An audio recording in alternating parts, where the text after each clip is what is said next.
जय श्री कृष्ण भक्तों, आपका स्वागत है इस भागवत महापुराण के दशम स्कंद में। हम आज 59वां अध्याय का पान करेंगे। वसुदेवं सुतं देवं कंसचानूरमर्दनं देवकी परमानंदं श्री कृष्ण वंदे जगद्गुरु। श्री कृष्ण शरणं गोपाल शरणं श्री कृष्ण शरणं गोपाल शरणं मेरे बांके बिहारी नंदलाल शरणं मेरे बांके बिहारी नंदलाल शरणं श्री कृष्ण शरणं गोपाल शरणं श्री कृष्ण शरणं गोपाल शरणं मेरे बांके बिहारी नंदलाल शरणं मेरे बांके बिहारी नंदलाल शरणं श्री कृष्ण शरणं गोपाल शरणं श्री कृष्ण शरणं गोपाल शरणं मेरे बांके बिहारी नंदलाल शरणं मेरे बांके बिहारी नंदलाल शरणं श्री कृष्ण शरणं गोपाल शरणं श्री कृष्ण शरणं गोपाल शरणं मेरे बांके बिहारी नंदलाल शरणं मेरे बांके बिहारी नंदलाल शरणं। बोल भगवान श्री कृष्ण की जय। हे नंद के लाला की जय। हे देवकी नंदन श्री कृष्ण की जय। हे द्वारकाधीश भगवान श्री कृष्ण की जय। बोल देवादेव पूर्ण ब्रह्म भगवान श्री कृष्ण की सदा ही जय। जय श्री कृष्ण भक्तों, आपका स्वागत है भागवत महापुराण की इस गाथा में। भक्तों, हमने श्रवण किया भगवान के 8 विवाह के बारे में, और भगवान हर किसी को अपना लेते थे जो कोई भी उनसे प्रेम करता था। जितने भी विवाह हुए, आपने उसको श्रवण करते हुए जाना कि हर एक कन्या इंटरनली अंदर से भगवान से प्रेम करती थी और चाहती थी कि भगवान हम मेरे को पति रूप में मिले। और यही कारण था कि भगवान ने उनकी अभिलाषा पूर्ण की। भक्तों, ये भगवान की अष्ट सिद्धियाँ थी और यही भगवान की पत्नी के रूप में प्रकट हुई थी और पटरानियाँ बनी थी। और इसके बाद भगवान के 16,100 राजकन्याओं के साथ और विवाह हुआ था। भक्तों, भगवान श्री कृष्ण क्योंकि सृष्टि से पहले थे, सब को उत्पन्न करने वाले हैं, लेकिन इनका जन्म नहीं होता है। बाकी सारी सृष्टि के प्रत्येक जीव, प्राणी, मानव, हर किसी का उत्पत्ति है। भगवान श्री कृष्ण की उत्पत्ति का नहीं है, क्योंकि वो उत्पत्ति करते हैं और अनादि हैं। और ये रहस्य सिर्फ कहते हैं, अगर कोई जानता था तो ब्रह्मा, विष्णु, महेश के अतिरिक्त कोई नहीं जानता था। लेकिन गीता और भागवत जी आने के बाद ये रहस्य मानवों को मिला, और वो भी कलयुग के लिए, इसलिए कि कि कलयुग में भगवान श्री कृष्ण को जानने के बावजूद भी उनकी पूजा बहुत कम लोग करेंगे। लोग वहाँ ज़्यादा जाएंगे जहाँ पर मन्नत पूरी होती हो, कामनाएं पूर्ण होती हो, और जो शीघ्र से शीघ्र उनको इच्छा पूर्ण जहाँ हो जाए वहाँ पर भीड़ लग जाएगी। लेकिन हकीकत क्या है भक्तों, आप वहाँ पर भी अगर मन्नत मांगे जहाँ बहुत शीघ्र कामना पूर्ण होती है, अगर आपके अकाउंट में बैलेंस नहीं है तो आपका एटीएम कार्ड वहाँ भी बाउंस कर जाएगा। आप कई जगह देखते हैं बहुत बड़ी भीड़ लगती है, बहुत लोग जाते हैं, आप उनसे पूछिए कितनों के कार्य पूर्ण हुए हैं, तो आपको मुश्किल से 10-15% या 20% आदमी ऐसे मिलेंगे जो ये कहेंगे कि मेरे इच्छाएं पूर्ण हुई हैं, वो उनका बैलेंस पड़ा था, हो गई। ऐसे ही भगवान ने इस चीज़ का भेद खोल दिया था कि जो भी ये देवी देवता जितने भी तुम्हारी इच्छा पूर्ति करते हैं, उनके द्वारा दिया गया वह फल मेरे द्वारा ही निर्धारित होता है। और जब भगवान ही फल देते हैं तो हम क्यों ना डायरेक्ट भगवान के पास ही चले जाएं। हमारा बैलेंस होगा तो हमें मिल जाएगा, नहीं होगा तो नहीं मिलेगा। लेकिन भगवान को नमस्कार होने से हमारा पाप कम हो जाएगा, हमारे पुण्य बढ़ जाएंगे और हम मोक्ष के तरफ एक कदम बढ़ा देंगे। भक्तों, इसीलिए कहा है कलयुग में विशेषकर भगवान श्री कृष्ण की भक्ति मिलना बहुत कठिन है। लेकिन जिसको ये मिल जाती है वो शीघ्र ही जीवन मृत्यु के इस महासागर से पार हो जाता है। क्योंकि कलयुग में भगवान ने कहते हैं ना, सेल लगा रखी हुई है, बाय 1 गेट 1 फ्री। अगर आप भगवान श्री कृष्ण की पूर्ण मन से एक माला फेरेंगे तो आपको 2 माला का फल मिल सकता है।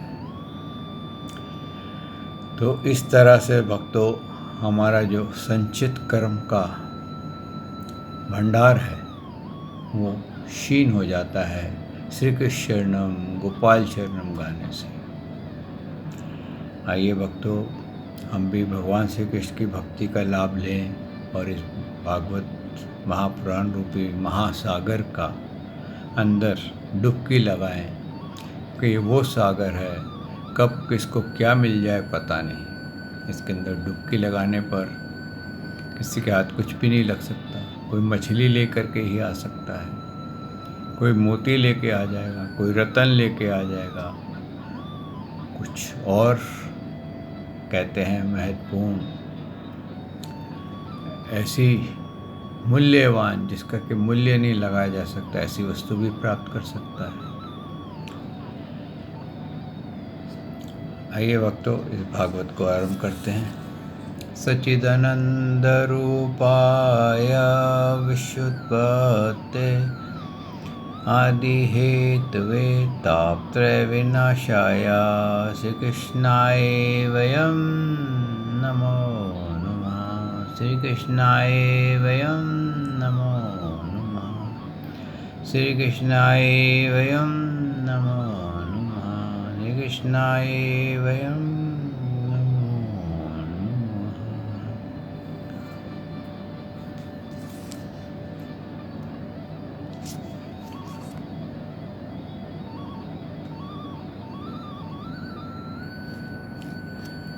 भक्तों, इसमें यह है भौमासुर का उद्धार और 16,100 राजकन्याओं के साथ भगवान का विवाह। राजा परीक्षित ने पूछा, भगवान श्री कृष्ण भौमासुर को, जिसने उनकी स्त्रियां बंदीगृह में डाल रखा था, क्यों और कैसे मारा? आप कृपा करके शारंग धनुषधारी भगवान श्री कृष्ण की वह विचित्र चरित्र सुनाइए। क्या था भक्तों, ये असुर था भौमासुर।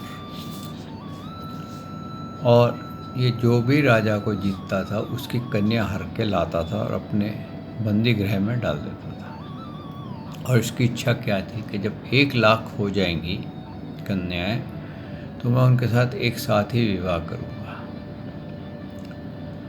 और पुरातन काल में ये एक होता था कि अगर कन्या कहीं और रह आए या उसका कोई पराया पुरुष उसको छू ले तो उसके साथ विवाह नहीं होता था।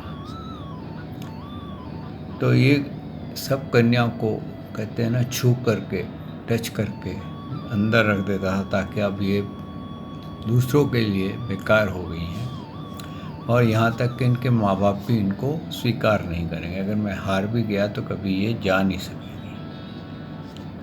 अशुद्धि जिसको बोलते हैं, इसका मन अशुद्ध था, असुर था और इसका यही कार्य था। और इसके पास बहुत सारे राजाओं का धन लूट लिया था, बहुत बड़ा स्थान इसके पास था। आगे सुखदेव जी ने उसका उत्तर दिया राजा परीक्षित का। सुखदेव जी ने कहा, परीक्षित, भौमासुर ने वरुण का छत्र, माता अदिति के कुंडल और मरु पर्वत पर स्थित देवताओं का मणि पर्वत नामक स्थान छीन लिया था। इस पर सब के राजा इंद्र द्वारका में आए और उसी की एक एक करतूत उन्होंने भगवान श्री कृष्ण को सुनाई। अब भगवान श्री कृष्ण अपने प्रिय पत्नी सत्यभामा के साथ गरुड़ पर सवार हुए और भौमासुर की राजधानी प्रयाग ज्योतिषपुर में गए। अब यहाँ पर क्या हुआ, जब वो इस प्रयाग ज्योतिषपुर में गए तो भक्तों, जैसे आपने आजकल जाना है कि कैसे बड़े बड़े देशों ने आकाश में सैटेलाइट्स पर अपने अपने शस्त्र लगा रखे हैं, ऐसी ऐसी चीज़ें लगा रखी हैं जिससे कि उनके किसी भी तरह से उनके देश में प्रवेश न हो सके। इसी प्रकार भौमासुर ने पहले तो अपना जो स्थान बनाया वैसी जगह बनाया जहाँ पर कि बहुत ऊंचे ऊंचे पहाड़ थे, इसको बोलते हैं ना, हिमालय से भी डबल ऊंचाई के पहाड़ थे। तो उन पहाड़ों को कोई पार ही नहीं कर सकता था, उतनी ऊंचाई से कोई आ ही नहीं सकता था, यहाँ तक कि देवता भी उसमें प्रवेश नहीं कर सकते थे। और देवताओं पर तो वैसे ही भारी था। तभी तो इंद्र भगवान से प्रार्थना करने गए कि प्रभु, वो जब देवता थक जाते हैं, कोई चीज़ नहीं प्राप्त कर सकते, तो फिर भगवान की शरण जाते हैं। तो इसलिए भक्तों, जो हम पूजा करते हैं, अगर हम सीधे ही भगवान से ही की पूजा करें तो फिर हमारे को वाया मीडिया की आवश्यकता ही नहीं है, क्योंकि ये भी वहीं जाते हैं मदद के लिए। अगर हमारी कोई मनोकामना अटक जाएगी और वो पूर्ण नहीं हो सकेगी तो ये भी भगवान से ही कहेंगे कि भाई प्रभु, आप हमारी ये भक्त की अभिलाषा रुक गई है, जरा इसको पूर्ण कीजिए। ये बिल्कुल वैसे ही है भक्तों, एक चरित्र है अकबर बीरबल में कि एक बार एक भिखारी अकबर से भीख मांगने के लिए आया और उसके दरबार में आ गया। तो अकबर जो था वो दरबार को समाप्त करके खड़ा हो रहा था, नमाज का टाइम हो रहा था, नमाज पढ़ने जा रहा था। तो उसने उससे कहा कि तुम थोड़ी देर रुको, मैं ये सामने बाजू वाले कमरे में नमाज पढ़ के आता हूँ और फिर तुम्हारे को जो इच्छा होगी देता हूँ। भिखारी थोड़ी देर बैठा रहा, उसके अंदर हुआ कि कहाँ है, क्या करता क्या, मैं देखूँ तो सही। तो हाथ उठा करके कहता, हे खुदा, मेरे को इतना दे जिससे मैं भी कभी भूखा ना रहूं और मेरी प्रजा भी कभी भूखी ना सोए। तो इतना कह कर के उसने नमाज जब ख़त्म करी, बाहर आया तो भिखारी चल पड़ा। जो बोला, क्यों भाई, क्या हुआ, तेरे को भीख नहीं चाहिए? बोले, मैं क्या भीख मांगूँ, तो खुद ही भीख मंगा है, तो उस खुदा से मांग रहा, तो मैं ही उस खुदा से मांग लूँगा ना, मेरे को तेरे से मांगने की आवश्यकता है। भक्तों, बिल्कुल यही हमारे ऊपर भी लागू होता है कि जब देवता लोग भी भगवान श्री कृष्ण से ही मांगते हैं तो क्यों ना हम भी डायरेक्ट भगवान श्री कृष्ण से मांग लें। क्योंकि भगवान श्री कृष्ण तो हमें मोक्ष दे सकते हैं, पर देवता हमें मोक्ष नहीं दे सकते। वो ज़्यादा से ज़्यादा हमारे को स्वर्ग दे सकते हैं, अपने लोक का प्रवेश दे सकते हैं। तो कहते हैं जब भगवान वहाँ पहुँचे तो वहाँ पर बहुत किलेबंदी हुई थी। उस किलेबंदी को देख कर के बहुत मुश्किल हो रहा था। तो भगवान ने क्या करा, अपने गदा से जितने भी यंत्र लगे हुए थे, जितने भी वहाँ पर जाल लगे हुए थे, उन सबको तोड़ फोड़ दिया। और फिर भगवान ने अपना पंचजन्य शंख बजाया और उसकी प्रलयकालीन बिजली के समान ध्वनि हुई। और वो सुन करके मरुदैत्य, जो कि वहाँ का रक्षक था भौमासुर का, उसने वो गहरी, कहते हैं ना, समुद्र की गहराई में सोता था, तो वहाँ से उसको वहाँ तक आवाज़ चली गई, जबकि कभी इतनी गहराई में आवाज़ नहीं जाती। अब आप जानिए कि भगवान के पंचजन्य शंख की आवाज़ कितनी भयंकर हुई होगी। और पंचजन्य शंख जो है उसमें वेद में ध्वनि होती है, धर्म के लिए ध्वनि होती है। और जब वो वहाँ उठा तो कहते हैं उसके 5 सर थे और वो भगवान पर उसने ना आओ देखा ना ताओ, सीधा आक्रमण कर दिया। तो भगवान ने उसके बातों ही बातों में उसके 5 सर अपने चक्र से काट दिए। अब चक्र से काट दिए, कौतूहल हो गया, बहुत लोग घबरा गए कि ये क्या हुआ। और अब जो था वो उनकी राजधानी में प्रवेश कर गए भगवान। जब प्रवेश कर गए तो भौमासुर को जब पता चला तो बहुत घबराहट से बाहर आया, बहुत बड़ी सेना लेकर के आया, भगवान से काफ़ी देर तक युद्ध करता रहा। और भगवान ने भी उसको क्या कहा कोई बात नहीं, कहते हैं ना, बालक को थोड़ी देर खिला लो, जब ये खेलता रहे तो उसको खिलाते रहे। उसको लगा मैं भगवान पे जीत जाऊंगा, लेकिन भगवान को कौन जीत सकता है। भगवान तो प्रेम के, शुद्ध परिशुद्ध प्रेम के, भक्ति के भूखे हैं। उनको कोई सी प्रकार से भी जीता नहीं जा सकता। अगर कोई जीत सकता है भगवान को तो प्रेम में भक्ति से जीत सकते हैं। और प्रेम में भक्ति जो है, कहते हैं भगवान सब कुछ देते हैं पर अपनी भक्ति नहीं देते। क्योंकि जिसको भी वो भक्ति देते हैं तो भगवान कहते हैं जो भी मेरा भक्त होता है फिर मैं उसके पीछे चलता हूँ और मेरे को मैं उसकी सेवा करने के लिए उतारू होता हूँ, जो मेरी भक्ति करता है। इतना प्रभु हमें मान देते हैं, प्रेम देते हैं। फिर भी भक्तों, हम ऐसे मानव हैं जो विषयों के चक्कर में भगवान को छोड़ करके अन्यों की तरफ भागते हैं। कहते हैं जब उन्होंने बहुत देर तक उसको खिलाया तो वो हाथी पे चढ़ कर के आया था और भगवान ने फिर देखा कि अब ये बहुत ज़्यादा ही हल्ला कर रहा है, बहुत ज़्यादा ही मेरे पे वार कर रहा है।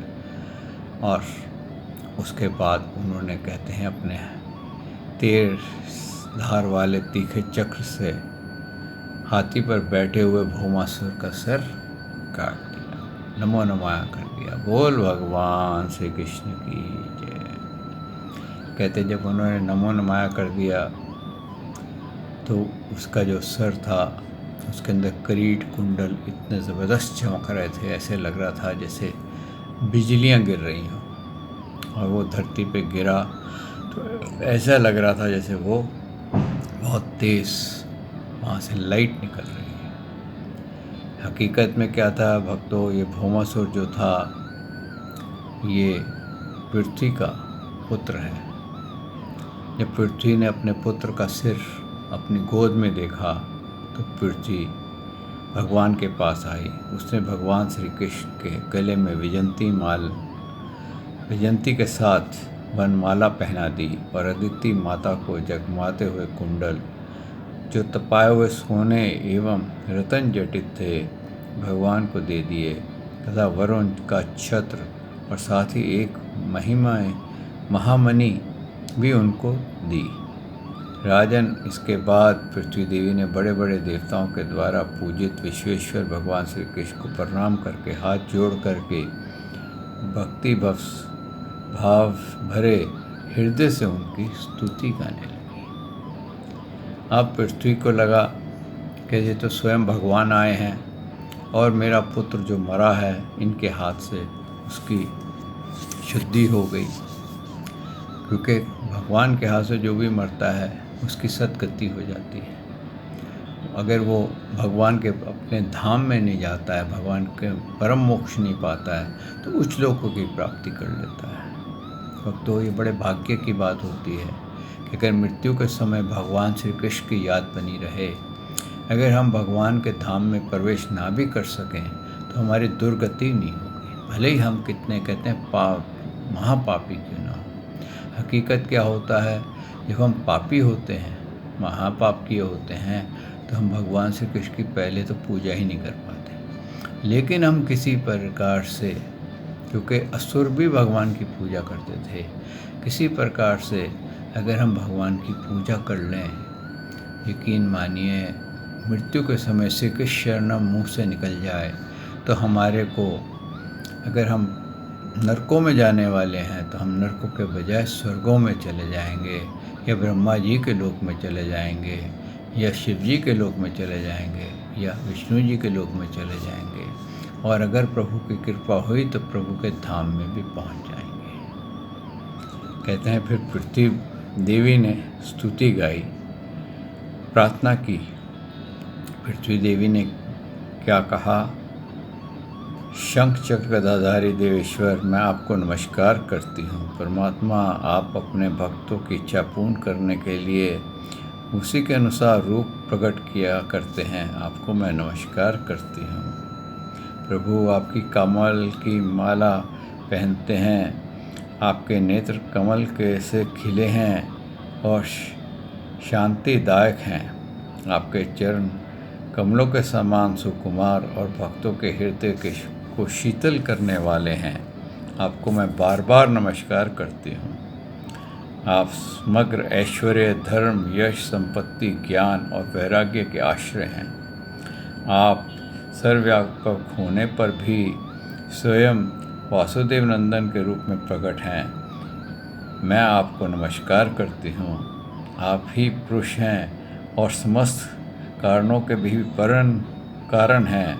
आप स्वयं पूर्ण ज्ञान रूप हैं। मैं आपको नमस्कार करती हूँ। आप स्वयं तो जन्म रहित हैं, परंतु जगत के जन्मदाता हैं। देखिए यहाँ पर धरती ने, पृथ्वी देवी ने भी ये सर्टिफाई कर दिया है, प्रमाण कर दिया है भगवान के लिए कि आप जन्म रहित हैं, आप प्रकट होते हैं और सबको अभिदान करते हैं, सबका कल्याण करते हैं। आप अपना रूप रचते हैं। और आगे उन्होंने ये जो कहा, समग्र ऐश्वर्य, धर्म, यश, संपत्ति, ज्ञान और वैराग्य के आश्रय हैं। ये भगवान की 6 गुण हैं, जो भगवान कहते हैं ना, 6 पंखड़ी वाला जो कमल उनके हाथ में होता है, ये 6 गुण है भगवान के, जो उनके अतिरिक्त और कोई धारण नहीं करता। आगे उन्होंने कहा, अनंत शक्तियों से आश्रय ब्रह्मा, जगत जो कुछ भी कारणमय रूप है, जितने भी प्राणी या अप्राणी हैं, सब आप ही के स्वरूप हैं। परमात्मा, आपके चरणों में मेरा बारंबार नमस्कार है। यानी कि भगवान से ही सब निकलते हैं। भक्तों, हम भी भगवान से ही निकले हुई आत्माएं हैं, भटक गई हैं, और क्योंकि हम भगवान से विमुख हो गए, इसलिए हम भगवान को पहचान नहीं पाते। लेकिन प्रभु ने अपनी गीता ज्ञान द्वारा, भागवत द्वारा हमारे मानव को ये ज्ञान दिया है, बुद्धि दी है कि तू जान सके कि तू कहाँ से आया है। जैसे कहते हैं ना गोत्र, कि भाई इसका गोत्र कौन सा है, डीएनए कहाँ का है, इसका डीएनए का पता करो तो पता चल जाता है ये फलाने देश का डीएनए है। तो इसी प्रकार से भक्तों, हमारे आत्मा का जो डीएनए है वो भगवान श्री कृष्ण का है, और हमारा ही नहीं, हर किसी का, सब देवी देवताओं का डीएनए वही है। ये बिल्कुल वैसे ही है। आप जैसे देखते हैं कि नीचे एक स्कूटर खड़ा है, एक गाड़ी खड़ी है, एक ट्रक खड़ा है, एक बुलडोज़र खड़ा है, एक हवाई जहाज़ खड़ा है, और हम सोचते हैं कि जो जहाज़ को उड़ाता है वो अलग है, जो बुलडोज़र चलाता है वो अलग है, लेकिन हकीकत क्या है, सबको मानव ही चलाते हैं। वही मानव स्कूटर चलाता है, वही गाड़ी चलाता है, वही ट्रक चलाता है, वही बुलडोज़र चलाता है, वही मानव हवाई जहाज़ उड़ाता है। इसी प्रकार से ये जितने भी आकृतियाँ हैं देवी देवताओं की, ये आकृतियाँ फिक्स्ड हैं, लेकिन इसके अंदर जो जीव होता है वो भगवान श्री कृष्ण का अंश ही होता है। वही जब उसमें प्रवेश करता है तो वो बात करता है। बाकी ये क्या है, ये एक पदवियाँ हैं। जैसे कि आपने रामायण में आता है, शिव जी के विवाह के बारे में आता है, और जब शिव जी का विवाह होता है तो वहाँ पर गणेश स्थापना होती है। तो इसका मतलब शिव जी के विवाह से पहले गणपति जी थे।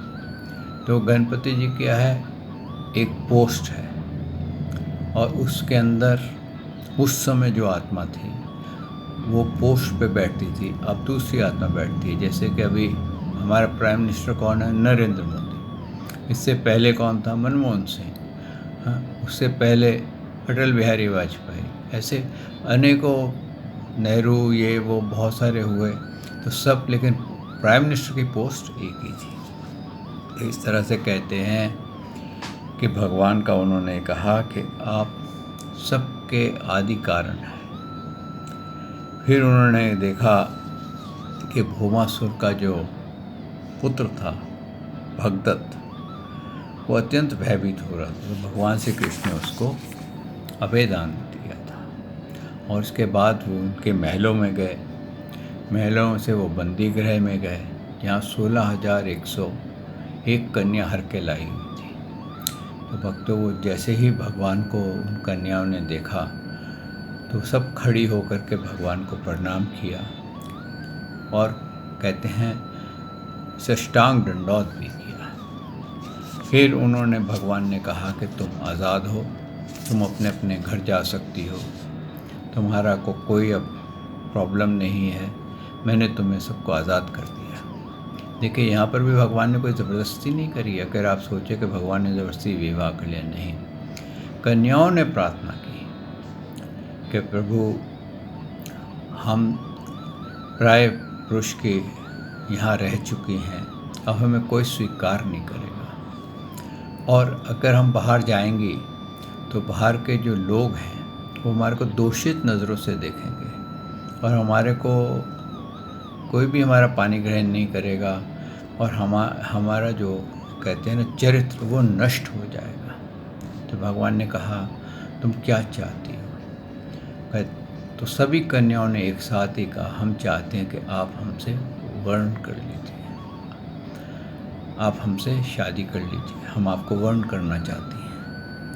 तो कहते हैं भगवान ने वहाँ 16,100 रूप बनाए थे द्वारका में आकर के, और उन 16,100 के साथ एक ही मुहूर्त में उनका पानी ग्रहण किया था।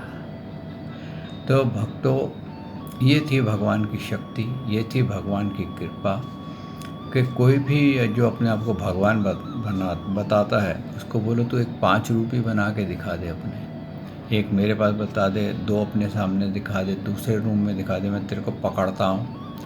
हाँ, तो आप जान जाएंगे कि भगवान में और मानव जो भगवान बना हुआ है उसमें क्या अंतर है। आइए भक्तों, आज वाणी को यहाँ विश्राम देते हैं। भगवान के 16,101 विवाह की गाथा यहाँ पूर्ण हुई। बोल भगवान श्री कृष्ण की जय। श्री कृष्ण शरणम गोपाल शरणम, श्री कृष्ण शरणम गोपाल शरणम, मेरे बाके बिहारी नंदलाल शरणम, मेरे बाके बिहारी नंदलाल शरणम, श्री कृष्ण शरणम गोपाल शरणम, श्री कृष्ण शरणम गोपाल शरणम, मेरे बाके बिहारी नंदलाल शरणम, मेरे बाके बिहारी नंदलाल शरणम। बोल भगवान श्री कृष्ण की जय। श्री नंद के लाला की जय। श्री देवकी नंदन श्री कृष्ण की जय। हे द्वारकाधीश भगवान श्री कृष्ण की जय। बोल देवदेव पूर्ण ब्रह्म भगवान श्री कृष्ण की सदा ही जय। जय श्री कृष्ण भक्तों।